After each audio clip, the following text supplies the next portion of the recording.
gente, paz do Senhor Jesus, tudo bem? Boa noite, pastor Jorge Dantas, que me saúda, aqui no podcast Café e Conversa. Eu quero que você convide aí o seu amigo, a sua amiga, compartilhe, porque nós temos coisas boas acontecendo hoje, tá bom? Hoje, dia 27/2/2025. Estou aqui já com o meu convidado, o querido pastor Elias Evangelista. Daqui a pouco eu vou estar saudando o mesmo, dando boas-vindas. Enquanto isso, você vai estar convidando aí o seu amigo, a sua amiga, papai, mamãe, esposa, filho, filha, nora, genro, enfim, vai estar convidando aí uma galera para estar participando desta entrevista que será extraordinária, tá bom? Que Deus em Cristo te abençoe com toda a sorte de bênção. Não perca, já está entrando aí pessoas, entre, convide mais pessoas aí para estar conosco no nome do Senhor Jesus, tá ok? Deus abençoe, vamos entrar daqui a pouco, vai entrando aí. Daqui a pouco nós vamos estar aí com o nosso podcast, já está tudo pronto. O nosso produtor já está dizendo que está tudo pronto aqui para mais uma edição do podcast Café e Conversa com o pastor Jorge Dantas e os seus convidados. Dessa feita, eu estou recebendo aqui o reverendo pastor Elias Evangelista. Pastor Elias Evangelista, a paz do Senhor Jesus. Paz do Senhor, pastor Dantas, uma alegria singular estar aqui com esta programação, com o senhor. E Deus vai nos abençoar. Eu tenho certeza disso. O senhor é um homem experimentado no campo de trabalho. O conheço já faz aí bons anos. Já tive o privilégio de ser recebido pelo Senhor 2 ou 3 vezes. E ministrando no trabalho subalterno à vossa jurisdição espiritual, o qual me senti muito honrado. E desfrutar da sua amizade é privilégio de poucos. Dentre eles, aqui está esse servo. É um prazer. Eu costumo dizer, pastor Dantas, que o bom de nós recebermos pessoas é a amizade que se estabelece. Porque quando você vai pelo convite, ou pela pregação, ou pela oportunidade, não eclode a amizade. O que aconteceu diferente conosco? Foram apenas 3 vezes, foram ricas, foram de grandes aprendizados, mas deflagrou aí uma grande amizade que perdura até hoje. Glória a Deus. E a razão dessa amizade eu estou aqui nesta noite. Glória a Deus. E o interessante é que eu me sinto muito honrado, isso não é uma demagogia, em hipótese alguma, de desfrutar da sua amizade, do seu ensino, né, pastoral.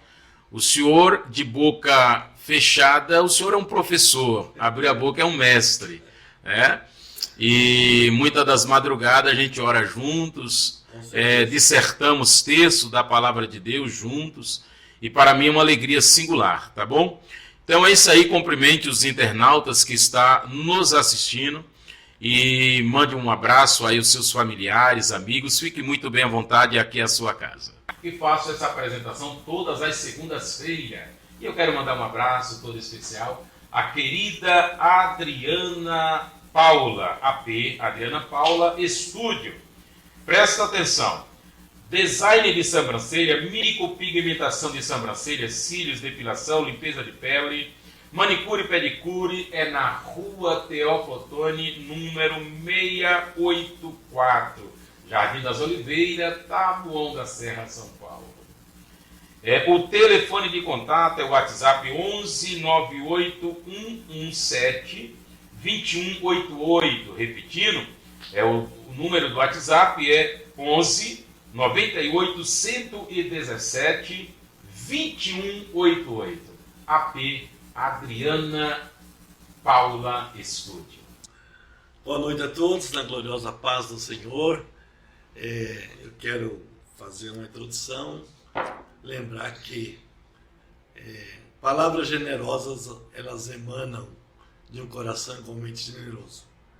Pastor Dantas tem esse perfil, ele é generoso, ele é elástico nas suas palavras, ele é um coração grande e generoso, e é muito bom ter uma pessoa desse gabarito no Na Lista das Amizades.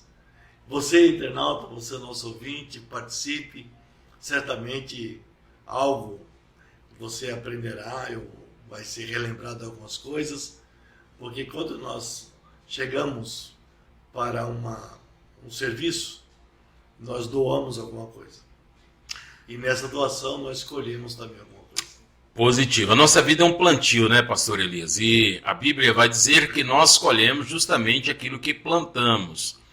Então não tem como você plantar milho e querer colher feijão, ou querer plantar semente de abóbora e colher coentro. Então nós vamos colher justamente aquilo que plantamos. Pastor Elias, a pergunta inicial para o senhor é: o senhor é pastor das Assembleias de Deus Ministério do Belém, servindo ao Senhor nosso Deus, aí subalterno à jurisdição do pastor José Wellington Bezerra da Costa, que é o nosso presidente. E eu aproveito para mandar um abraço ao pastor José Wellington e toda a Convenção Geral das Assembleias de Deus. E o senhor já vem de família pastoral, como que é a sua história no Evangelho? Muito bom. Pastor Dantas, eu quero estender essa saudação ao pastor Wellington Júnior. Ele é o presidente da CGADB, uma pessoa, um amigo, um irmão, um líder, nosso orientador. O pastor José Wellington Bezerra da Costa é pastor presidente do Ministério do Belenzinho e pastor presidente da nossa Confradesp. Certo. E é muito bom trabalhar com eles, ou debaixo da batuta ministerial desses homens, que só temos a aprender e nos enriquecer. Então, pastor Dantas, a pergunta também é procedente, não poderia ser diferente, saindo dos seus lábios. Não sou filho de pastor. Eu não tenho uma árvore genealógica de pastor. Eu recebi uma chamada, eu era muito jovem, e quando Deus falava comigo, minha mãe era de muita oração, e Deus de quando em quando falava, usava os seus vasos, que tinha uma chamada, e eu pouco entendia que era isso, chamada, que eu seria isso, eu seria aquilo, e nada sou um servo, sou uma bijuteria, mas estou à disposição do reino, né? Glória a Deus. Então Deus, por bondade, eu costumo dizer nas minhas pregações, que Deus não nos chama porque somos. Apesar de sermos, nós somos chamados. E é o meu caso. Eu fui chamado já desde a juventude, tive o prazer de dirigir igreja jovem, solteiro. Quantos anos, pastor, o senhor começou no trabalho da Seara como um linha de frente? Então, pastor, eu estava querendo que o senhor não chegasse nesse ponto. Que aí os janeiros vão aparecer, né? Eu comecei dia 26 de agosto de 1980. Glória a Deus. Glória a Deus. Solteiro, não tinha todo, né, esse corpo. Tinha aquela disponibilidade. Tocava na banda, tocava saxofone. Experiência de campo de trabalho? Zero, naquela época. E o pastor Paulo Freire, que hoje é o pastor presidente de Campinas e também um dos diretores da Confradesp, ele falou assim: Elias, você tem condições? Eu falei: não, eu tenho disponibilidade. Aí ele falou assim: então vai, que Deus vai te abençoar. Glória a Deus, glória a Deus. E assim começou, 26 de agosto de 1980, na rua Fernão Mendes Pinto, número 620.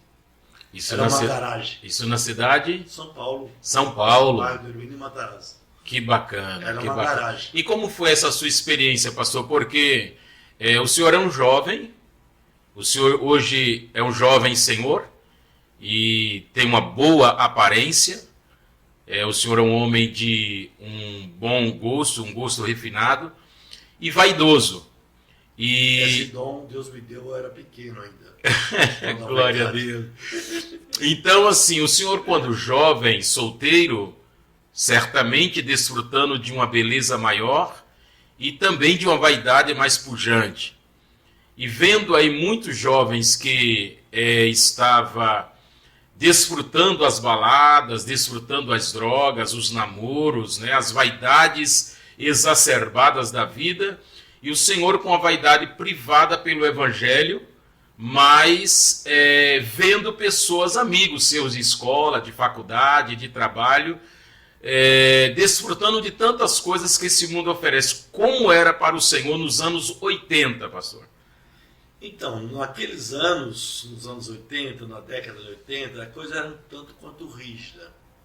Minha mãe foi criada sem pai, meu pai nos deixou e nós éramos todos pequenos.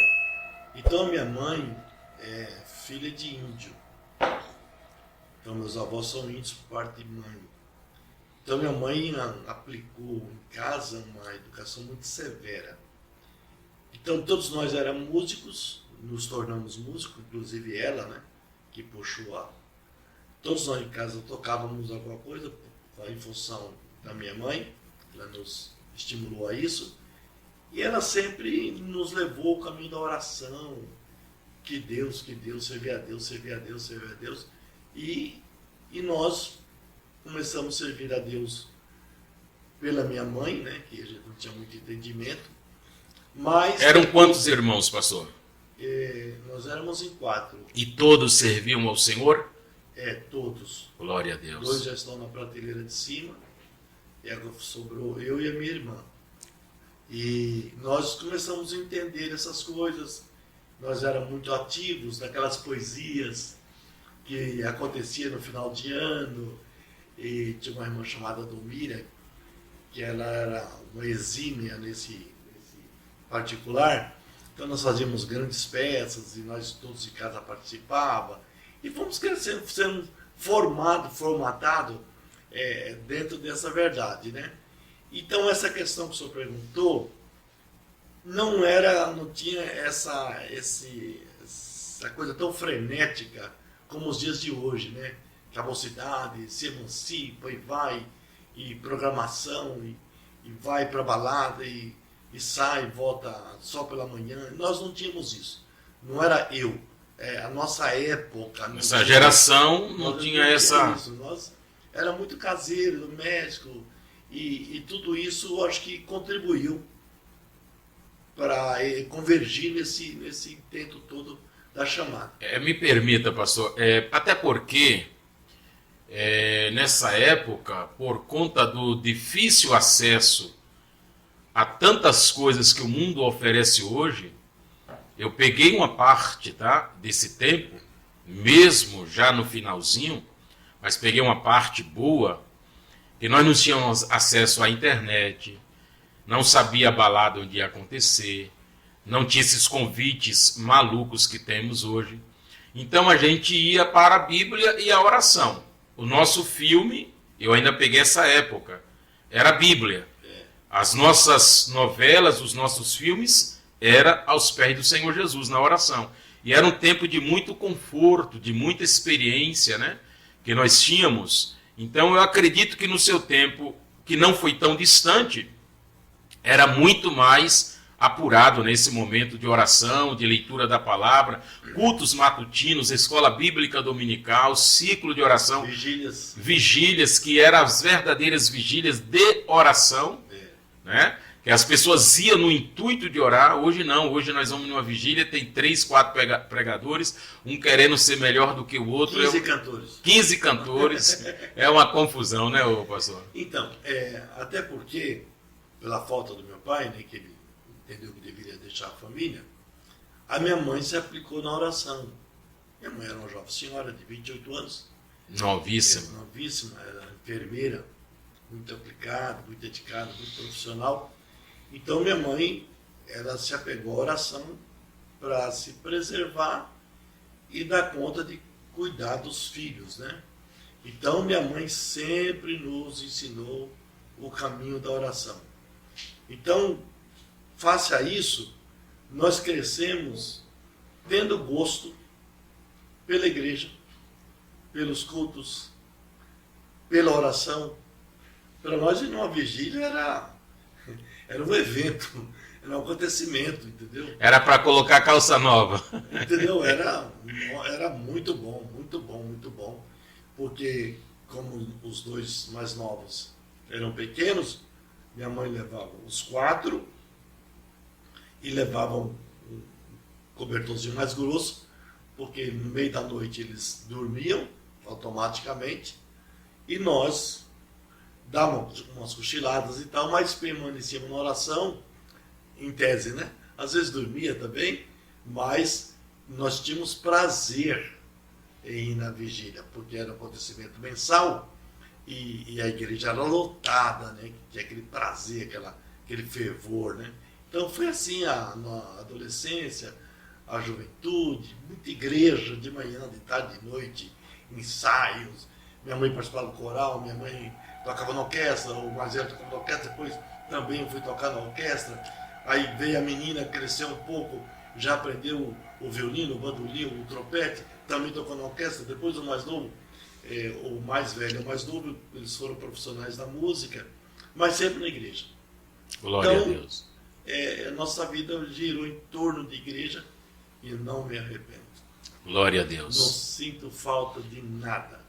Pastor, essa entrevista está sendo assistida por chefes de famílias. Inclusive eu quero mandar um abraço ao pastor Elias Neto, né, lá de Rio Grande do Norte, ao pastor André, ao pastor César, ao Geraziel, ao nosso irmão Maicon, que é da nossa igreja sede, a Kellen, tantos outros que estão nos assistindo.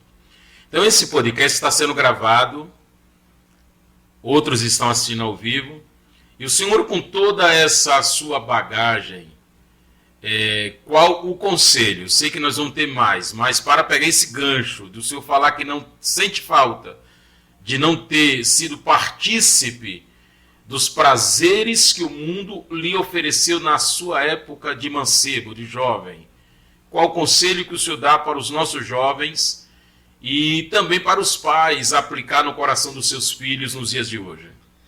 Então, pastor Dantas, nós vivíamos, e não fica nenhuma intenção ou outra aqui, era a nossa época era muito pura, não tinha o fica. Teve essa moda na época aí, né? Não tinha o fica. Então, nós íamos para a igreja, conversávamos com as meninas, aquela conversa de porta de igreja, e depois, quando nós íamos para casa, nós íamos juntos até um determinado momento, depois cada um seguia o seu caminho, e tínhamos horário para chegar em casa, e tinha toda aquela rigidez, né? Que nos era muito benéfico, não trazia nenhuma neura, né? Nós não tínhamos vontade de outra coisa. Para nós ir para o culto, tocar na orquestra, recitar poesia, fazer parte dos departamentos, que naquela época não tinha crianças, adolescentes, já tinha crianças, depois jovens, e coral e orquestra, né? Não só tinha esses departamentos. Então, para nós era muito prazeroso. Então, um conselho, se é que posso deixar aos pais de hoje, que a rigidez, ela não me fez mal, ela me fez bem. Então, as minhas filhas, hoje eu tenho 2 filhas, ambas estão para completar 30 anos, eu nunca precisei bater nelas. Nunca dei um tapa nelas. Eu nunca usei de qualquer artifício físico para educá-las. O que nós fazíamos? O diálogo. Dialogava bastante, e sempre elas oravam comigo. Chegava um determinado momento, geralmente era à noite, vamos orar, íamos para a sala, todos nós dobramos o joelho, e foi o que eu aprendi com minha mãe, eu passei para elas. Então, ainda hoje, eu moro 600 quilômetros longe das minhas filhas. Todos os dias nós oramos juntos. Quando é 11 horas, 11h30, mais tarde à meia-noite, a gente faz uma ligação participativa, né? Com as filhas, com os genros. Hoje eu tenho 2 netos, e nós oramos todos os dias. E a netinha, que se chama Alicia, 4 anos, o vovô não vai ligar hoje para orar? Então, quando um dia desse, uma experiência tremenda, nós estávamos, ela falou assim, hoje está conosco na oração, nós tínhamos um companheiro convidado.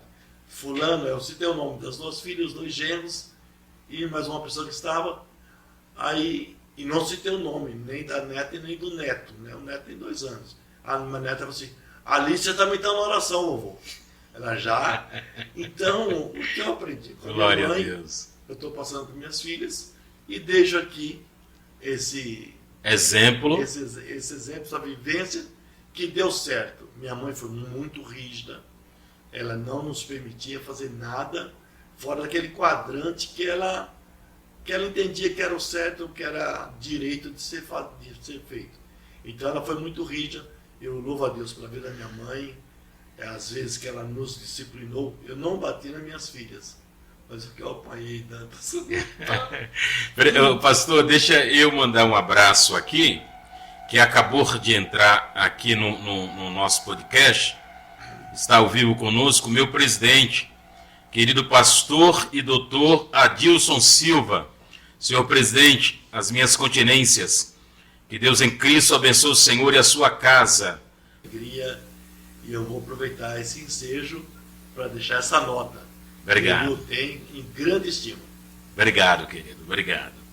É isso aí, gente. Deixa eu mandar um recado para os nossos irmãos internautas. O Café e Conversa tem o intuito de te levar conhecimentos bíblicos, como também conhecimento secular no mundo jurídico, no mundo dos negócios, até porque o Café e Conversa tem a sua participação com a Alfa Dantas Consultoria, uma parceria. E a Alfa Dantas Consultoria tem o intuito de te levar ao conhecimento do mundo jurídico, do mundo financeiro.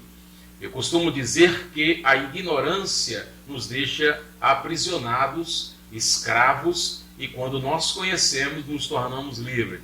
Portanto, no Brasil, nós temos 84 milhões de brasileiros com nome no SPC e Serasa. E muitos não sabem o caminho para tirar os apontamentos e as restrições do seu CPF e CNPJ antes mesmo que pague a sua dívida. Mas a Alfa Dantas Consultoria tem ajudado milhares de pessoas e centenas de empresas a regularizar e voltar ao devido crédito que o Brasil tem para você. Ok? Portanto, nos procure através do link da nossa bio, consulte os nossos time de consultores e você vai ter uma surpresa. Quer fazer a aquisição do seu imóvel e realizar os seus sonhos? Eu tenho o caminho do financiamento imobiliário, como também o caminho da carta consórcio através da gloriosa Embracon. Ok? Tenho realizado o sonho de dezenas de pessoas e eu quero que você seja o próximo. Deus possa abençoar você. Pastor Dantas, queridos internautas, eu quero dar um testemunho aqui. Eu tinha 2 situações. Uma foi com a minha CNH, e eu estava... Grave isso aqui. Eu estava com a minha CNH comprometidérrima. Eu estava com a base de 200 pontos. Meu Deus do céu. Tinha muito pontos, né? E eu andava com esses pontos. E um dia, aleatoriamente, conversando com o pastor Dantas, ele falou assim, mas por que o senhor não resolveu isso aí? Eu falei, porque eu não sei o caminho. Ele falou, eu sei. E ele mostrou-me o caminho e com 45 dias estava sanado, eu com a minha carta já livre de todos aqueles pontos. E não apareceu mais nem as cicatrizes. E uma outra situação foi de ordem de um impedimento que havia por questão de um banco, aquela questão lá do... E eu caí numa trama e começou a vir, e foi trazendo os comprometimentos, foi estendendo a rede de comprometimento.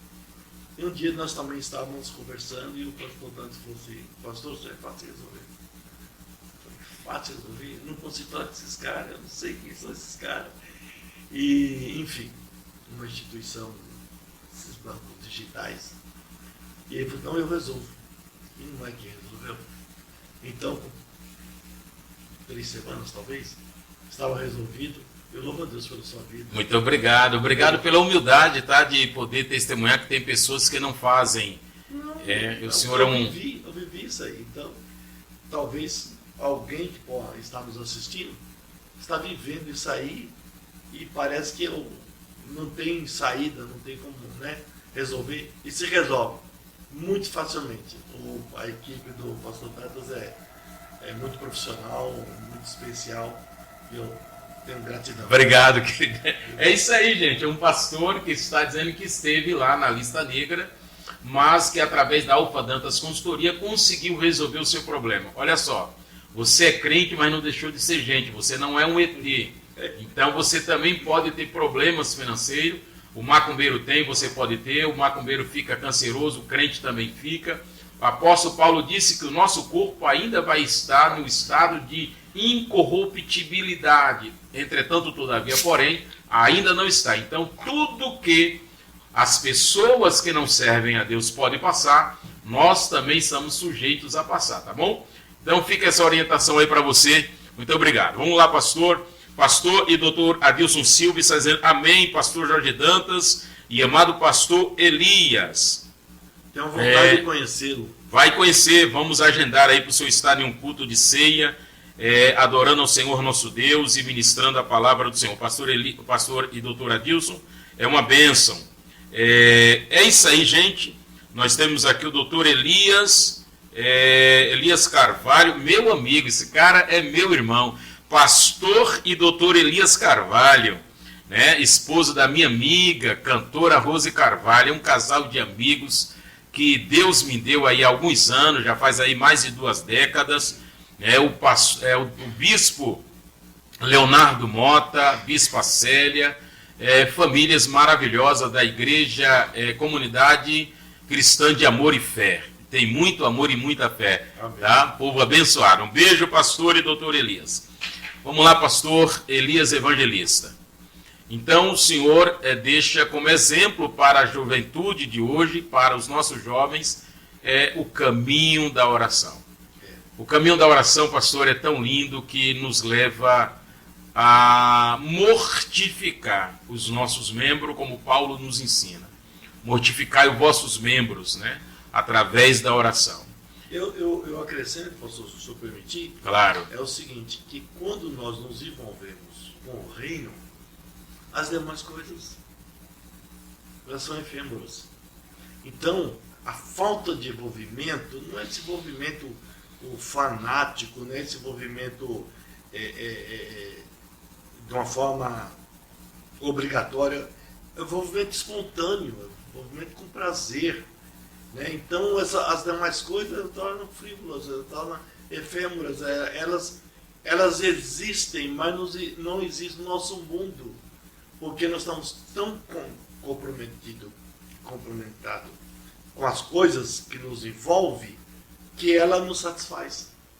Então, as demais coisas, lógico, nós somos falhos, absurdamente falhos. Sim. Nós somos, né, cheios de imperfeições, etc. e tal. Mas na hora que você se envolve, eu quero citar o nome de um pastor chamado Jarivan Santana. Eu era bem jovem, tinha uma chamada, ele era profeta de oração e tal, e ele falava muito em termos, ô camarada, e Deus tem plano na sua vida, camarada. Eu ficava olhando para ele assim, plano na minha vida, Deus, plano na minha vida, assim, considerei muito a ideia da extensão da coisa, e ele falou assim, Elias, se envolve com as coisas de Deus. As outras coisas você tira de letra. E eu absorvi aquilo. Foi um conselho simples. Agora, hoje a falta de envolvimento é tamanha, é visível, é uma coisa até assustadora, né? Não existe mais envolvimento, estar compenetrado com Deus, com as coisas de Deus.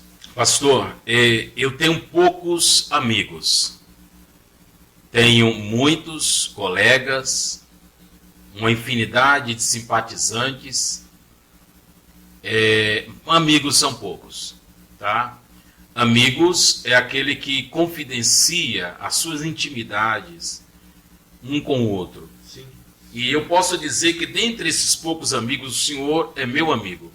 Eu já ouvi o senhor me confidenciar coisas particulares suas, né? Momentos de angústia, momentos, por exemplo, o Senhor Jesus Cristo, a Bíblia vai dizer de uma multidão de 500 pessoas, depois 120 que perseveraram, depois de 70 que ficaram como discípulo, 12 que se tornaram apóstolos, dos 12, 3 que se tornaram amigos e um que se tornou íntimo, que é o que deitava a cabeça no peito dele, que era o João. Dentre esses 12, o Senhor Jesus chama 3, Pedro, Tiago e João, e disse: vamos orar comigo, porque a minha alma está angustiada, angústia de morte e morte de cruz. Então o Senhor Jesus não falou para os 500, não falou para os 120, não falou para os 70, não falou para os 12, mas para 3 que eram amigos. Ele disse: vamos orar comigo, porque a minha alma está angustiada, angústia de morte e morte de cruz. Então, algumas das vezes, dentro da sua caminhada e jornada, eu também já participei coisas minhas, Senhor, como o Senhor já participou a mim. E aí o Senhor já participou dos seus momentos de angústia, de dificuldades, ministerial, de vida com Deus ali. Dantas, vamos orar, e vamos orar, e vamos orar, e vamos orar. E oramos e Deus nos deu vitória. Então o Senhor Jesus nos ensinou esse caminho. Então, quando o Senhor diz que quando nós estamos envolvidos com as coisas de Deus, nós nos tornamos amigos.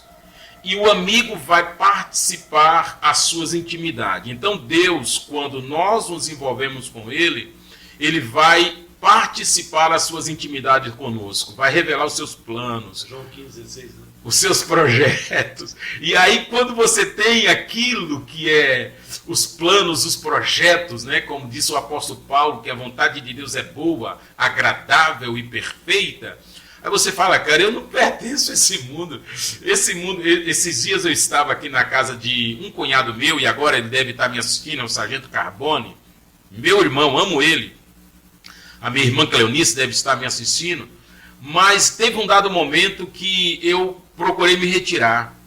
Eu me retirei porque foi me dando, sabe, eu fui confrontado pelo Espírito Santo a me retirar, porque estava, não que ele estava fazendo coisas terríveis, porém, o ambiente chegou pessoas que não me agradaram, as práticas, e eu fui convidado pelo Espírito Santo a me retirar. E eu me retirei e eu fui confrontado por alguém, dizendo assim: por que você se retirou? Eu falei: porque é simples, a Bíblia me diz que quando nós nos tornamos amigos do mundo, nos tornamos inimigos de Deus. Mas quando nós nos tornamos amigos de Deus, nos tornamos inimigos do mundo. E aí é tão gostoso, porque você e Deus é maioria. Não importa o que vão dizer, não importa o que vão falar, o que importa é a sua paz com o Senhor Jesus. Então é muito bom quando você se envolve com as coisas do amigo, porque o amigo lhe participa as suas intimidades. Jesus quis isso, né? E Jesus quis isso. Não chamaria mais de servos, mas de amigos. Eu queria participar também, pastor. Hoje, esses dias eu estava conversando com alguém e nós falávamos de igreja, né? E veio, né, assim, uma palavra assim, tanto quanto um tom forte. Aí eu falei assim, fiquei pensando, que lá estava norteando meu coração. Depois eu pensei: poxa, Jesus tinha uma igreja de 12. Eu fiz essa aplicação para a minha vida. De 12.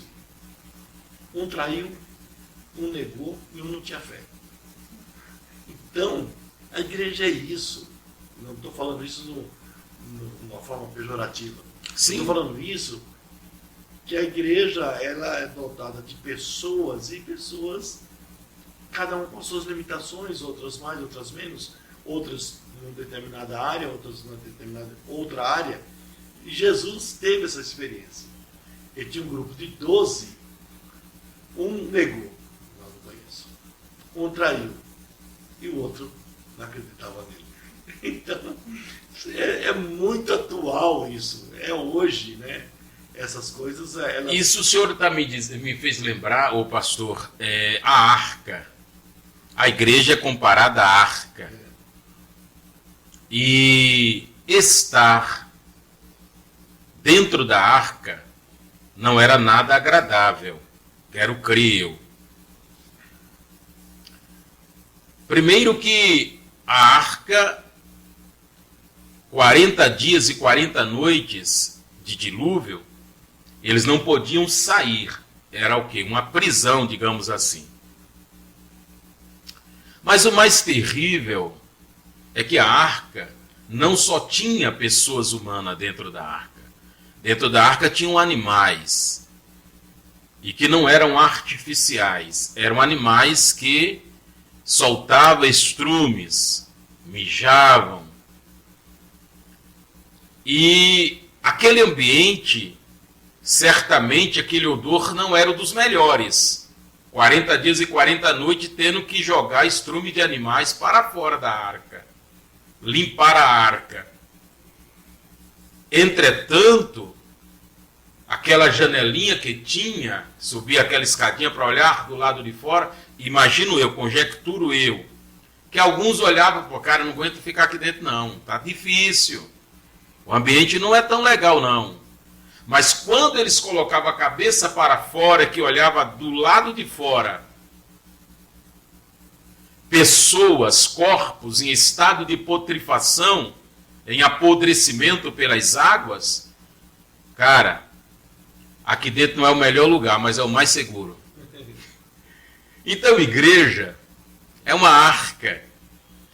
E eu digo mais, pastor, o senhor tem muito mais experiência soberano do que eu. Todavia, né, não há um grande sábio que não possa aprender e um grande douto que não possa ensinar. Nossa vida é de eterna aprendizagem.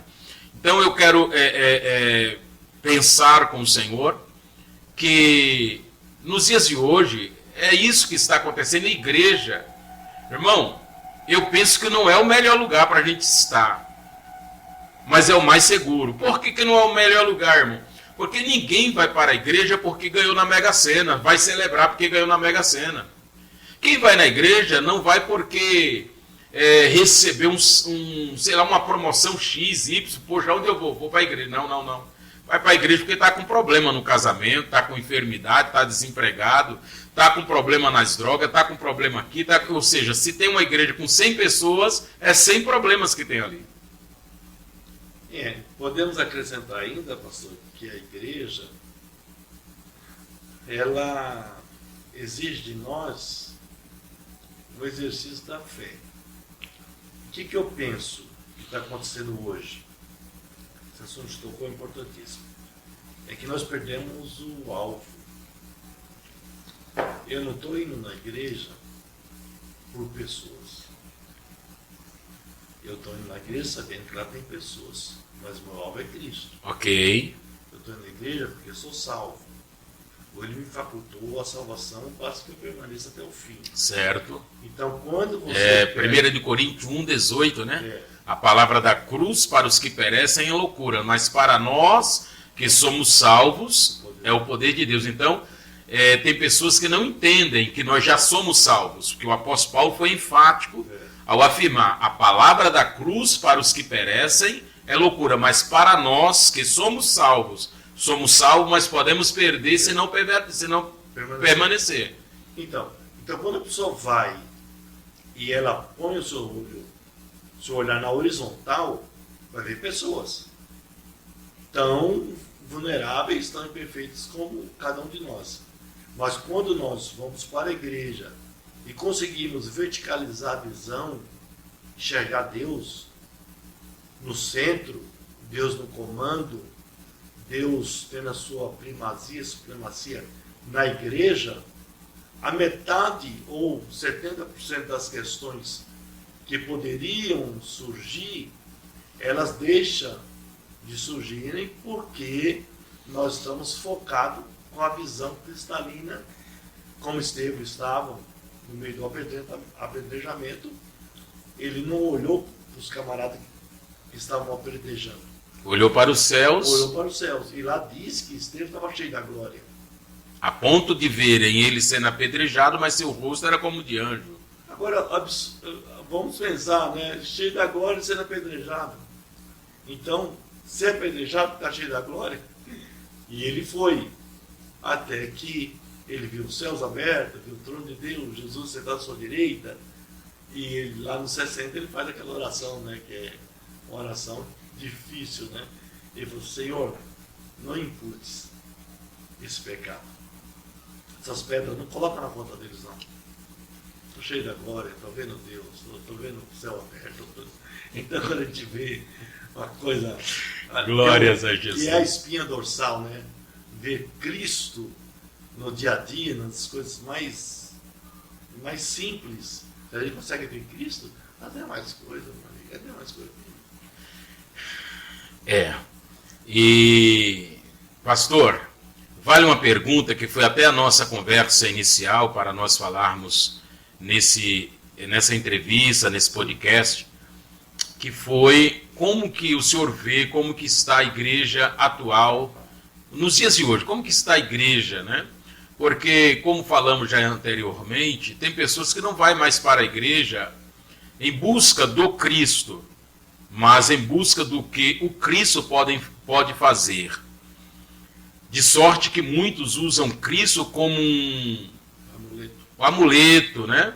O Cristo que restaura casamento, o Cristo que salva, ou melhor, que cura, o Cristo que abre a porta de emprego, o Cristo que te habilita a se tornar um doutor, uma doutora, enfim. Mas não veem o Cristo que salva, não busca a salvação no Cristo.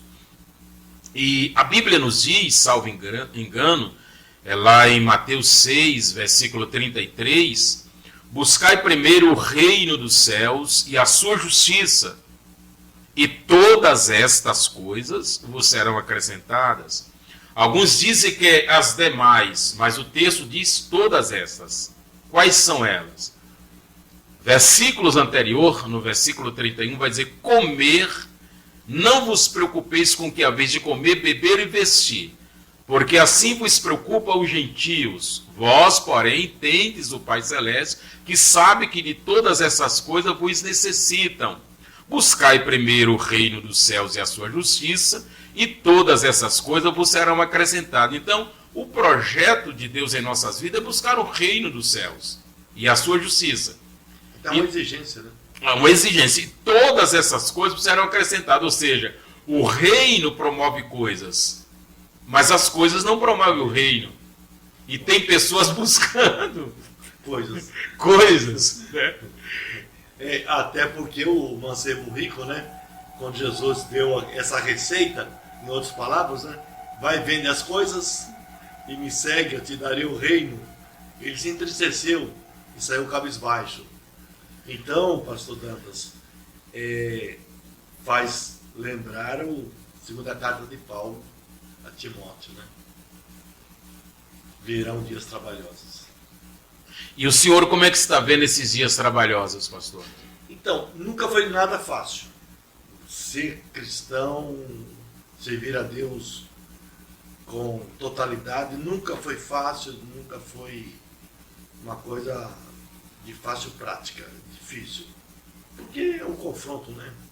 Luz e trevas, né? Carne e espírito, céu e terra, essas coisas, né? Então isso aí sempre existiu. E sempre vai ser assim. Só que os dias trabalhosos, o que Paulo? Paulo escreve uma carta quando ele está preso pela segunda vez, ele está preso em Roma. E Paulo escreve para o seu filho, Timóteo, filho de fé. Timóteo tinha 18 anos, cara. O que estava fazendo para Timóteo? Timóteo, você se apegue, você se estruture, você firma os pés aí, que a coisa vai pegar.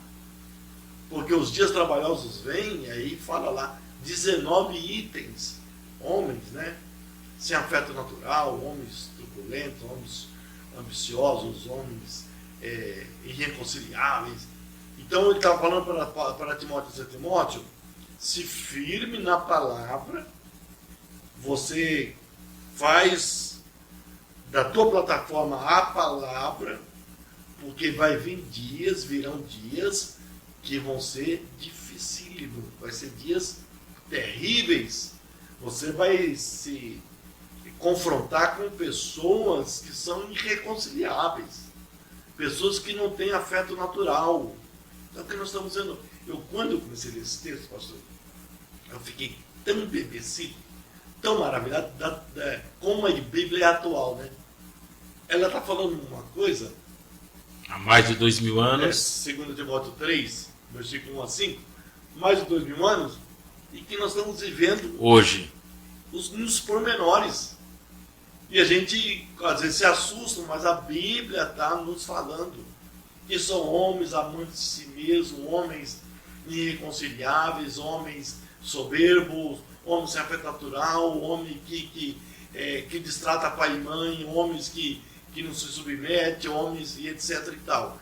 Então, Paulo estava trazendo esta solidez, essa estrutura, formatando Timóteo, que era um jovem de 18 anos, 17, 18, 19 talvez, mas não passava disso, para que ele se firmasse, porque se ele tivesse firme na palavra, ele ia romper. E a outra coisa, que se não passasse todas isso, que Jesus já nos avisou, quando nós tivemos o advento pandêmico, veio a pandemia. A pandemia paralisou tudo e todos. E os pastores tiveram que se reinventar, ou repensar. Eles tiveram que realinhar, eles tiveram que pensar, né, reciclar algumas coisas. E aí surge um fator negativo, que é os desigrejados, que foi a partir desse tempo da pandêmica, né, período pandêmico. Enumerou-se, mas ficou robusto, né, esses que defendem essa ideia e coisa e tal. Então, o que eu penso, pastor Jorge Dantas, que se nós tivermos firmados, formatados na palavra, pela palavra, um abraço. Como eu falei, o pastor Elias, muitos hoje vão à igreja e até querem imprensar Deus na parede, né? Uma simonia, né? Quer fazer uma troca. Exato. Querem imprensar Deus na parede. Se Deus, eu vou fazer a campanha de 7 dias de oração em jejum. Se Deus não me der, eu saio. Vou para outra. Ou vai para outra ou sai mesmo da presença do Senhor. Como a outra como que se Deus ele fosse vó que cria neto. Porque a avó que cria neto deixa o menino manhoso. Leva o menino no mercado. Aí o menino pede o Danone. A avó fala, filhinho, a avó não tem dinheiro para comprar o Danone hoje. O menino se joga pelo chão e grita e se esperneia. E a avó, para não passar vergonha, vai lá e tira as moedas e compra o Danone para o menino. Mas Deus não faz assim. Deus, quanto mais Ele está nos provando e nós estamos gritando, Ele está olhando e rindo. Como diz o revolucionista Gandhi. Olhando, eu vou gritar agora, rindo. Não. Rindo. Olha só, rindo, porque o revolucionista Gandhi, ele vai dizer assim, por detrás de uma mão carrasca, há sempre um sorriso dizendo, eu estou te aperfeiçoando. E Paulo fala essa verdade, né? Exato. Eu aprendi. Olha, ele não ter. Olha, meu pai dorme no Senhor já há 31, 32 anos. E meu pai era um homem rurícola da zona rural, camponês. Só deu tempo fazer 18 filhos, porque ele era muito ocupado com o campo de trabalho. Olha só. Como minha mãe trabalhava na roça com ele, ficou fácil fazer menino. Então veja bem, meu pai só me deu uma surra em toda a minha vida. As demais não foi surra, foi tentativa de assassinato, que aquilo não era surra. Eu e os meus irmãos apanhamos, fomos disciplinados. Entretanto, hoje, todos são homens de caráter. Somos homens direito, não temos nenhum problema na justiça, desvio de caráter, desvio de conduta, envolvido com drogas, com criminalidade, porque fomos criados à base da raiz mesmo, né? Naquela criação raiz. Então, veja bem, nossos pais, antigamente, eles nos criavam com rigidez, com severos, mas faziam homens. Se nós buscarmos hoje, eu estou com 48 anos, agora dia 9 de fevereiro, Deus permitindo, farei 49. Agora, veja bem, se eu buscar na minha geração, dificilmente eu encontre. Não é que não exista, mas é muito difícil a gente encontrar um depressivo, é difícil encontrar pessoas que estão enveredadas nas drogas, no crime. Hoje não. Hoje a ideia ou a onda é depressão. As crianças já estão depressivas. Eu vim conhecer um chinelo havaiano, eu tinha, nem havaiana era, sei lá o que era naquela época, com 7 anos de idade. Hoje, com 4 ou 5 anos, o garoto está com iPhone 15, 16. E se o pai disser não, essa criança já entra em depressão. Contrariando o senso da educação. Porque as autoridades pedagógicas dizem que não é para dar aparelho telefônico para as crianças, parece-me que até 6 anos, 7 anos. Então, isso, o pastor, isso vai destruir a infância da criança. E aí o que acontece? Nós temos uma geração hoje Nutella, literalmente Nutella. Isso é um dito popular, mas é uma verdade, uma geração Nutella. Por quê? Não é criada na disciplina, não é criada com o não. Eles não aprenderam a ouvir não. Eles só aprenderam a ouvir o sim. Então Deus, quando Ele está nos corrigindo ou está nos forjando, nós estamos gritando. Deus está olhando e rindo. Estou preparando e forjando um crente de valor na minha presença. Um servo fiel, né, na minha presença. E Ele não vai abortar o nosso sofrimento por causa do nosso desespero. Hebreus fala, né, que aquele que é filho e não tem correção, ele é bastardo. Né? Aí eu digo mais, ô pastor, isso vale para os nossos irmãos que estão nos assistindo e irão nos assistir posterior. Por exemplo, Deus ouve as nossas orações, e eu acredito que desde o primeiro momento que nós oramos. Todavia, toda oração tem o seu tempo de ser respondida. Então não é o nosso desespero que vai fazer Deus, nossa, deixa eu tirar ele dali rapidinho porque ele está desesperado. Não, Deus vai fazer isso. Quer um exemplo? Vamos lá. Jonas, ele ficou quantos dias e quantas noites no ventre do peixe? 3, né? 3 dias e 3 noites no ventre do peixe. Aí Jonas vai dizer que do ventre do inferno ele clamou a Deus e Deus lhe atendeu. Ele compara o ventre do peixe como o inferno. Pergunta, Jonas começou a orar no primeiro, segundo ou terceiro dia? Claro que no primeiro. E Deus ouviu no primeiro, segundo e terceiro, ou no terceiro? Quero crer que desde o primeiro dia. Mas Deus respondeu no primeiro dia? Não. E no segundo também não. Vai responder no terceiro. Por que não responde no primeiro, pastor? Por que não responde no segundo e só no terceiro? Aonde que o Jonas estava?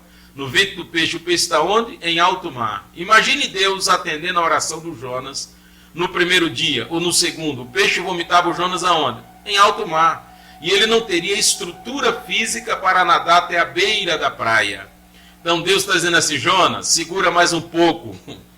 O transporte, o peixe está te conduzindo para a beira da praia. E vai te vomitar em terra solo, em terra firme. Então toda oração Deus ouve desde o primeiro dia. Porém Deus não aborta o projeto porque Ele tem um propósito. Então Ele não vai aportar aquela luta, aquela dificuldade por causa dos nossos desesperos. Ele vai ver nós desesperados e falar, segura mais um pouco. Você vai chegar aonde deve chegar, porém isso que você está passando é necessário você passar. Então as pessoas precisam entender que a nossa vida tem que ser baseada na palavra e na oração. E aí eu já lhe devolvo a fala, muitas pessoas se decepcionam, se frustram com Deus, porque clamou e Deus não respondeu. Esses dias, eu cheguei aqui no Hospital Campo Limpo, aqui pertinho, eu cheguei para um presbítero e falei, paz do Senhor, querido. Ele falou, pai do Senhor, não, bom dia. Eu falei, bom dia por quê? Não é mais crente? Ele falou, não, fiz 21 dias de oração e jejum para Deus ressuscitar o morto e eu orei e Jesus não ressuscitou. Eu falei, quer dizer que a tua oração, o teu jejum está acima do nome de Jesus, irmão? É estranho, né? Você entende? Então, Misael, Ananias e Azarias, quando ouviu Nabucodonosor dizer assim, olha, a fornalha está aquecida 7 vezes mais. Se vocês não se curvarem diante da estátua, eu quero ver qual é o Deus que vai livrar vocês das minhas mãos e da fornalha de fogo ardente. E eles, unânimes, uníssonos, responderam ao rei, ó rei, nós não temos que te responder nesse negócio. Se Deus quiser nos livrar das tuas mãos e da fornalha de fogo ardente, Ele vai nos livrar. Se não, Ele continua sendo Deus. Nós não servimos a Deus pelo que Ele faz, servimos pelo que Ele... Pronto. Então, muito bom isso. Hoje nós estamos nos deparando, nós no exercício do pastorear, nos deparamos com um grupo de pessoas não pequeno, insatisfeitos. Rodrigo Gonzalez, você foi seu obreiro, não foi? Sim, amigo. Rodrigo Gonzalez, paz do Senhor, querido, Deus abençoe. Um abração, Rodrigo. A Maltília, a Vitória, a Júlia, a família do coração. Família do coração. Eles estão aí ao vivo? Não, estão aqui mandando a paz do Senhor. Rodrigão, um abraço. Então, a gente vê um contingente de pessoas não pequeno, assim, queixosos. Porque a gente entra na dimensão humana e queremos trazer Deus para essa dimensão nossa. Aquela simonia, né? Eu orei, tu tem que me dar, eu devolvi a contribuição, tu tem que fazer isso, e não sei o que, não sei o que. Um dia eu fui visitar um irmão que estava numa situação lá bem densa, e ele falou assim, você pensa o quê, pastor? Ele estava já exacerbado. Eu sou dizimista para isso. Agora, todo numa encruzilhada dessa, e Deus não vai fazer nada? Então, pôr Deus na parede, quem somos nós? Então, nós temos que servir a Deus por aquilo que Ele é. Bate o desespero? Bate. Somos humanos. Claro. Há aquelas indagações, né, de fórum íntimo, bem subjetivo, né? Deus, tal, a gente luta, todo mundo tem essas questões. Elas eclodem na caminhada, nos perrengues da vida, elas eclodem. Mas peraí, eu posso questionar, eu posso, às vezes, até falar alguma coisa que não é bem apropriada para aquele momento, mas nós não podemos trazer Deus para o nosso plano. Nós devemos nos projetar para o plano dele. O plano dele é, diz lá o texto, Salmo 30, né? Fazer o caminho de Deus é perfeito. E fala assim, e a palavra dele é provada. Provada onde? Em nós. Então, o plano de Deus é perfeito. Então, a palavra dele é provada em nós. Vamos ver se o Dantas está ok com a minha palavra. Ele está alinhado, ele está posicionado. O Elias está posicionado. Porque o plano dele é perfeito. Se eu me posicionar na palavra, vai dar tudo certo. Mas no tempo dele.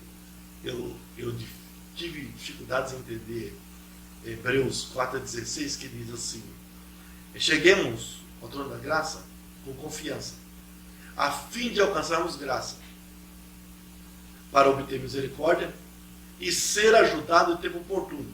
Esse tempo oportuno, eu preguei por muitos anos, que era o tempo oportuno da nossa necessidade. Esse tempo oportuno é dele. Então eu tenho que chegar no trono da graça, com confiança, esperando que Deus acione a sua misericórdia sobre nós, para ser ajudado no tempo oportuno. Na hora que Deus diz, é o meu tempo, aí ninguém impede que Ele vai ajudar e vai acontecer, e o nome do Senhor vai ser glorificado. O apóstolo Pedro, em 1 de Pedro 5, versículos 6 e 7, o apóstolo Pedro vai dizer assim, humilhai-vos debaixo da potente mão de Deus, para que ao seu tempo ele vos exalte, lançando sobre ele toda a vossa ansiedade, porque ele tem cuidado de vós. Então, pastor, eu entendo que hoje é um povo desesperado. E o apóstolo Pedro vai nos mostrar isso. Por exemplo, no capítulo 12 do livro de Atos dos Apóstolos, a Bíblia vai dizer que Herodes mandou matar Tiago ao fio da espada. E prendeu Pedro, e sendo os dias dos asmos, ele vai dizer, hoje não, porque a cidade está cheia, mata amanhã. Pedro passou no tribunal do crime, foi sentenciado à morte, 16 soldados faziam a guarnição do Pedro na prisão, e Pedro vai dormir. Pedro nos dá uma prova viva de que o desespero não resolve nada. Pedro estava nas masmorras, onde ninguém entrava e ninguém via, e só tinham carrascos. Que adiantava Pedro gritar? Só ia aumentar o seu sofrimento. Seu sofrimento, então Pedro vai dormir. Dormir tranquilo, sabe? Descanso, né? Ele descansou em Deus. E dormir tranquilo, porque quando o anjo chega que fala assim, Pedro, Pegue a sandália, você estava jogado para um canto, pegue a capa, estava jogado para o outro, estava na casa dele, tranquilo. Então veja bem, lá em João capítulo 21, versículo 18 e 19, a Bíblia vai dizer assim que Jesus está andando com Pedro. Pedro, tu és novo e vai ficar velho. E quando você estiver velho, vai lugar quem não vai querer ir, mas vai ter que ir. Herodes cai na besteira de prender Pedro ainda novo. Vou te matar amanhã. Pedro disse assim, você falou que vai me matar amanhã, Jesus falou que eu vou ficar velho, de quem eu vou crer? É melhor crer em Deus. Entende? Então o que acontece? Nós precisamos urgentemente recobrar a nossa mente e lembrar das promessas do Senhor nosso Deus. Eu conversei com um amigo que está aqui diante dos meus olhos e falou assim, pastor, nós conversamos antes de começar a campanha. Certo. Eu comecei lá também. Eu vou dar uma recodificada. Você lembra? Você falou? Lembro perfeitamente. E o que nós estamos vamos fazer hoje? Usar esse termo, recodificar, porque os nossos cultos, todo respeito, a gente está vendo umas coisas aí que chama-se de culto, até porque eu já me deparei com pessoas que eles não são adeptos à palavra. Falou assim, você tem movimento? Então eles querem movimento desconectado da palavra. Mas se tiver esse movimento, eles querem esse movimento. Não precisa ter palavra. Então, nós precisamos voltar. Estou falando nós que eu estou me incluindo. Sim, nós é nós mesmos. Voltar aos cultos genuínos, palavra. Por que se canta 1h30, deixa 25 minutos para palavra? Esses dias, o senhor fala nisso, eu fui pregar no evento, o pastor me deu para pregar, era 15 para as 9. Falou assim, pastor Dantas, o senhor é um homem sábio. Eu falei, o senhor não, né? O senhor deixou cantar de 7 até 15 para as 9. Então o senhor não é sábio. A Bíblia vai dizer que era 5 pães e 2 peixes. Pães na Bíblia é palavra, peixes é louvor. Então hoje é mais peixe do que pão. E outros ainda falam aquele negócio, né? Deus fala muito em pouco tempo. Aí eu falei, amigo, se eu for pregar Daniel na cova dos leões, só vai dar tempo de lançar, não vai dar tempo de livramento, não. Entende? Então, assim, hoje não se valorizam mais a palavra de Deus. E o Senhor Jesus, quando foi tentado no deserto por Satanás, ele é tentado, no meu ponto de vista, que sou tricotômico, o Senhor Jesus é tentado na sua tricotomia. Satanás chega dizendo assim para ele, se tu és o Filho de Deus, manda que essas pedras se transformem em pães e comem. Jesus está 40 dias e 40 noites orando e jejuando. Meu amigo, poder é com ele mesmo, mas ele não sapateou, não falou em língua de estranha. Ele não gritou, vai-te, Satanás, sai. Não, ele falou assim, nem só de pão viverá o homem, mas de toda a palavra que sai da boca de Deus. Ele é tentado na sua carne, na sua necessidade fisiológica. Aí Satanás dá mais um rolê, coloca ele sobre o pináculo do templo, e aqui tem uma mensagem, que Jesus está no deserto para vencer. Satanás coloca ele no pináculo do templo e diz assim, tudo te darei. Não, lança-te daqui abaixo, que está escrito, ele usa a palavra, Salmo 91, verso 11. Lança-te daqui abaixo, que está escrito, ao teus anjos dará ordem ao teu respeito. Eles tomaram-te nas tuas mãos para que não tropece com pés em pedra. Então Jesus, olha que coisa linda, Jesus está no deserto conduzido pelo Espírito Santo para vencer Satanás. Satanás coloca Jesus no pináculo do templo, e aqui tem uma pergunta. Satanás levantou um templo no deserto ou pegou na mão de Jesus e levou até Jerusalém, onde era o templo? Isso aqui é interessante a gente pensar. Porque aqui é uma guerra espiritual, uma batalha espiritual na mente. Tiago 1,14, vós sois tentados primeiro na mente. Jesus está com uma batalha espiritual na mente. 40 dias e 40 noites sem comer e sem beber. Não, beber, talvez ele bebeu. Porque a Bíblia vai dizer que ele teve fome. Se ele teve fome, possa ser que esse jejum de Cristo tenha sido parcial. Porque a Bíblia não diz que ele teve sede, a Bíblia diz que ele teve fome. É categórico em dizer. Mas 40 dias, 40 noites no deserto com fome, ele está ali, ó, com a mente dele, numa batalha terrível. Jesus no deserto, Espírito Santo dizendo, você vai vencer. Satanás coloca ele no pináculo do templo, melhor lugar, lança-te daqui abaixo. Tem crente que está no deserto, que foi o Espírito Santo que colocou. Tem outros que estão nos melhores lugares da vida, nos pódios da vida, nos pináculos do templo, foi o diabo que colocou. Para ele se suicidar a qualquer momento. E estão muitos se suicidando. Em lugares de destaque. Lugares de destaque. O diabo colocou ele lá porque conhece a vaidade do coração dele, vaidade exacerbada, vaidade disso, de corrupção. E mais cedo ou mais tarde ele vai se revelar. Porque o livro A Mente Milionária diz que dinheiro e poder não, de jeito nenhum, não muda ninguém, só revela quem elas são. Bom, sim. Então veja bem, Jesus olhou e disse assim, também está escrito, não tentarás ao Senhor vosso Deus. Aí o diabo pega e mostra todo mundo, todo o reino e glória, diz, tudo isso te darei, se prostrado me adorar. Agora eu pergunto, pastor, não é isso que o diabo está fazendo nas igrejas? Venha para cá porque eu vou te dar isso, vida financeira abundante. Foi isso que o diabo ofereceu para Jesus. Vida financeira. E o diabo é especialista. O diabo é especialista. Pensa comigo. Desde lá do Gênesis, que Satanás, ele sempre ofertou alguma coisa. Para Eva, o fruto do conhecimento do bem e do mal, a comida. Para Jesus no deserto, comida. Transforma essas pedras em pães. E até hoje está oferecendo picanha também. Então, continua na mesma pegadinha. Pastor Dantas, eu estive no Japão. Agora, só concluindo essa fala aqui, entenda uma coisa. Jesus, 40 dias e 40 noites, orando e jejuando. Ele venceu Satanás pelo poder da palavra. Palavra. E é tudo que as igrejas hoje não estão investindo, é na palavra. Investem num monte de coisa, menos na palavra. E a palavra é o próprio Cristo. Então as pessoas não estão investindo em Cristo. Como é que fica isso? Porque a palavra já não é mais o norte, né? A palavra já não tem lugar. Eu estive no Japão, pastor, e lá eu estava conversando com o pastor Eduardo Tanabe.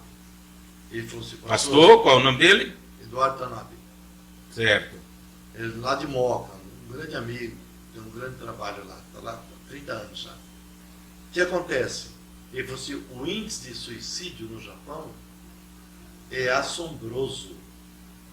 E está entre os jovens, certo, entre de 8 a 16 anos.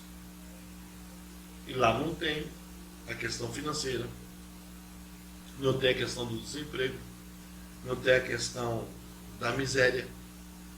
Mas, contudo, o índice de suicídio é alarmante. Por quê? As pessoas... A doutora de Silva está dizendo que tu oferecer picanha é o cúmulo. Está rindo, o diabo está oferecendo, presidente. Então, porque eles têm um norte lá, um pensamento, um estilo de vida, que não é Deus. A informação, é a vida escolar, a vida estudantil, é o aprender, é se sair bem, é a nota de destaque, mas Deus distante de tudo isso aí. Aí o que vem? Vem a mensagem. Não tem mais solução, você se mata. Então não se mata porque falta. Se mata por desapontamento de fora o íntimo, de fora o familiar. Então o pastor Tanabe do Artanabe falou assim que lá o índice de suicídio é alarmante, é assustador, é uma coisa assim difícil de assimilar, mas é uma verdade.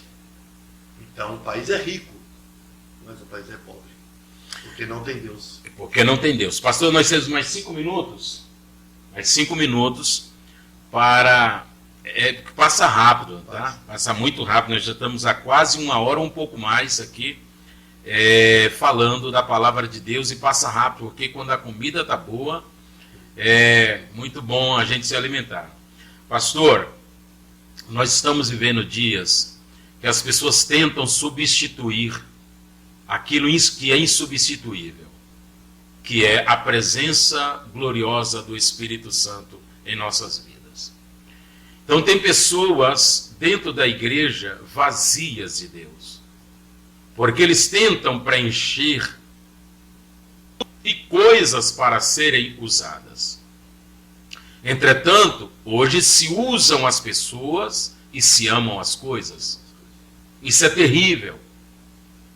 Hoje, esses dias, o vizinho encostou no meu carro e eu cheguei com o meu carro no mesmo dia que eu comprei.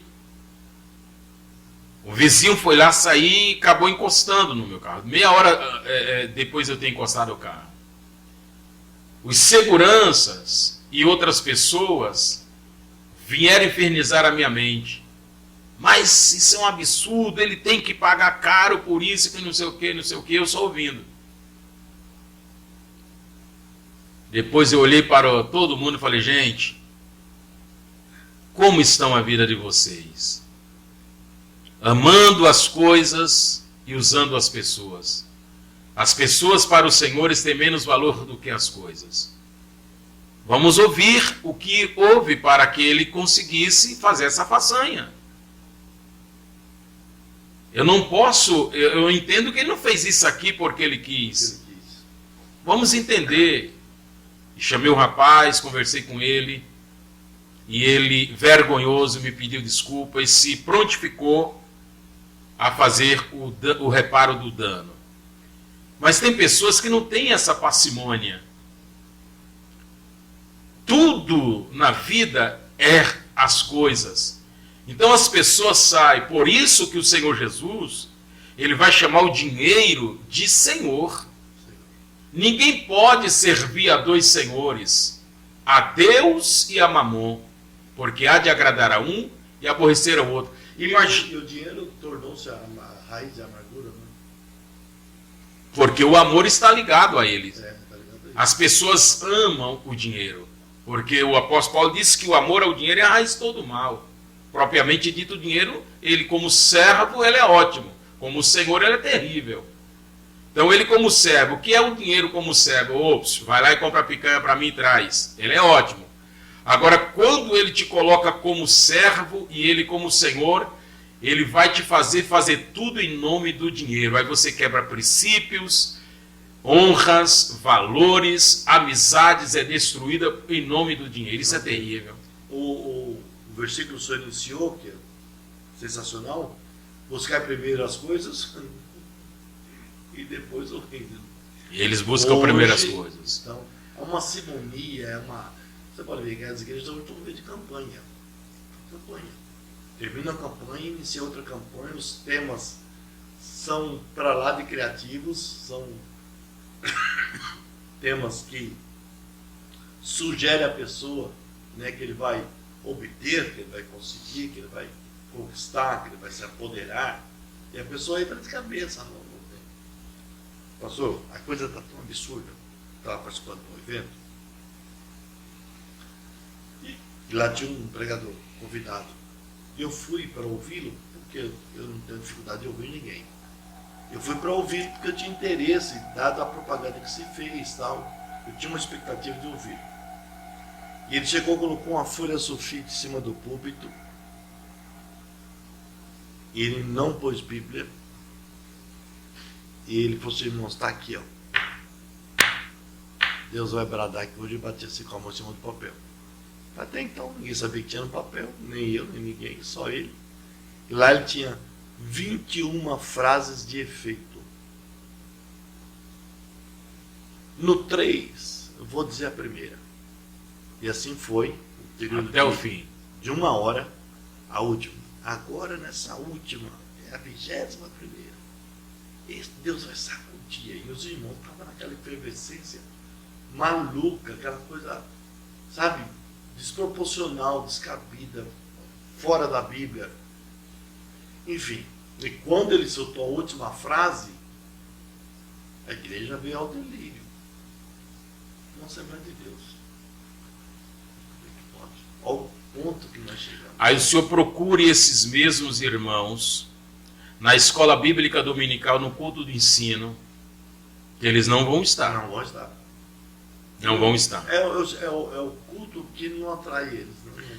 E aí, pastor, nós temos um problema muito sério que, rapaz, vai ficar para uma próxima, tá? Que é a tal das revelações.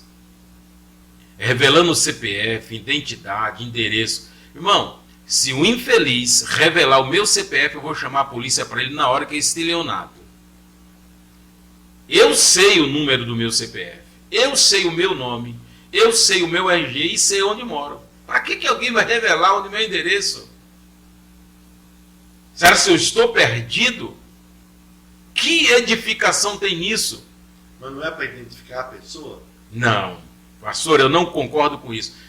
Preste muito bem atenção, que todas as revelações nesse sentido, no final, lucro. Lucro. O intuito é retirar algum bem. Esse mesmo espírito havia lá no livro de Atos dos Apóstolos, na moça que tinha vários senhores, que lucravam com esse espírito de adivinhação. Esse espírito de adivinhação. Então veja bem, quando Deus ele quer te revelar uma coisa, ele vai chamar pelo teu nome, eu creio muito nisso, não tem problema nenhum nisso aí. Mas seja uma revelação que vai te edificar. Não simplesmente uma revelação para depois tirar lucro em cima dessa revelação. Então tem muitos bandidos. E outra coisa, aí o senhor falou anteriormente sobre os desigrejados. A maioria dessa turma não tem uma igreja.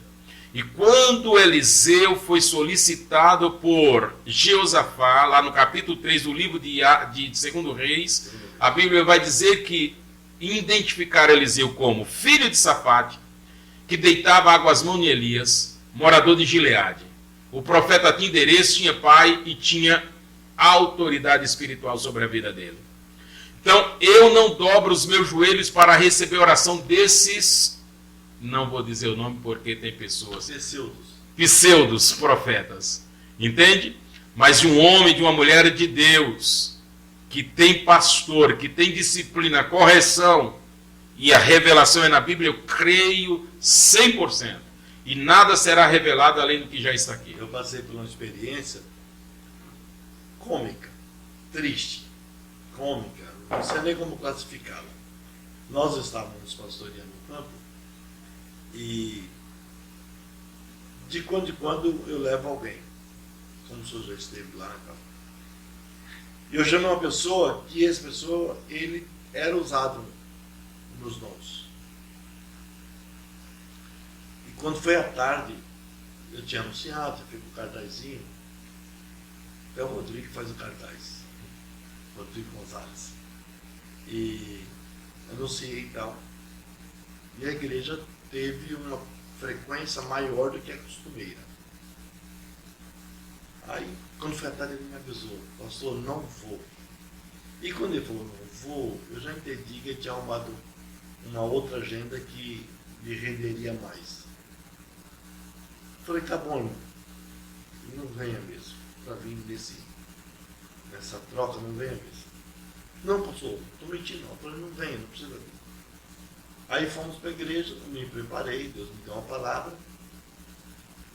Aí falei: irmãos, Pai do Senhor, tal, na hora que o pastor não vai vir, abra sua Bíblia. Aí uma irmã falou para mim: o pastor vai pregar a palavra. Pai do céu. Quase que me dizia aquela coisa. Falou para outra e alguém escutou depois. Chegou ao senhor. O pastor vai pregar a palavra. Que é essa visão aqui? E não é pessoas de 5, 10 anos que frequentam a igreja. É mais. Veterana. O pastor vai pregar a palavra, você quer que pregar o quê na igreja? Pastor, eu lembro que um dia eu estava pregando no Rio de Janeiro. E o meu voo era por volta da meia-noite, aquele voo corujão barato. Não sei se o senhor recorda disso. Eu já utilizei ele. Rapaz, era 10 horas da noite, eu estava acabando de pregar e veio uma fila na minha frente para me revelar. Eu falei: o que é que eu tenho para revelar para esse povo? Aí veio a primeira, falou: pastor, Deus não falou nada para o senhor me entregar não. Eu falei: falou, irmão. O quê? Para a senhora me dar R$500. Meu amigo, Todo mundo saiu da fila na hora. Eu falei, agora eu vou embora, vou pegar meu voo tranquilo. Meu amigo, você fica 1 hora e meia pregando a palavra. E depois as pessoas ainda vêm porque querem revelação. Pelo amor de Jesus, não existe maior revelação do que a palavra de Deus. Pastor Elias, eu quero convidá-lo a se dirigir aos internautas e fazer as suas considerações finais e deixar o seu contato. Tem pastores nos assistindo, e o senhor é pastor de igreja, todavia também atende a agenda, ministrando a palavra de Deus, escola bíblica de obreiros, congressos, simpósios, sim, culto fúnebre, aniversário de boneca. Aniversário de boneca. Então, suas redes sociais, seu abraço, suas considerações finais e, se quiser, também o seu contato. Fique muito bem à vontade. Pastor Dantas, muito obrigado, meu amigo. Queridos irmãos internautas, fica aqui a minha gratidão por essa paciência de nos ouvir. Espero que tenha acrescentado alguma coisa na vida de vocês. O que nós compartilhamos foi que nós vivemos. E estou muito grato a Deus. Muito grato a Deus. Toda segunda-feira, né, pastor Dantas? Toda segunda-feira. Às 21 horas, vocês têm essa janela aberta para aprender, para ouvir, para se edificar. Deus abençoe vocês na extensão da sua família. Família, onde quer que ela esteja, que ela seja atingida com a bênção de Deus, a bênção provedora, a bênção protetora, a bênção iluminadora. Que vocês sejam tremendamente abençoados por Deus. É o desejo do meu coração, pois eu estou saindo daqui abençoado. O senhor quer deixar suas redes sociais? O meu telefone, meu contato é 17 99773 8774. E o Instagram? Pastor Elias Evangelista. Pastor Elias Evangelista. Vamos repetir aqui o contato para os pastores, líderes que lideram algum departamento. Uma vez mais, o DDD é 17 99773 8774. O Instagram, Pastor Elias Evangelista. Isto. E estamos à disposição. É isso aí, pastor. Queridos, pastor Jorge Dantas despede de você, agradecido aos céus pela vida do amigo pastor Elias Evangelista, por tão nobre participação, amém, e contribuição para o reino. Deus abençoe. Um abraço e, permitindo Deus, até segunda-feira, dia 3 do mês 2 de 2025. Vou estar aqui com a doutora Alessandra Armani. Vamos falar de estética, vamos falar de cuidado do corpo, que é o templo do Espírito Santo. Vai vir coisa boa aí, tá bom? Deus abençoe. Deus abençoe. Olá, gente. Paz do Senhor Jesus, tudo bem? Boa noite, pastor Jorge Dantas.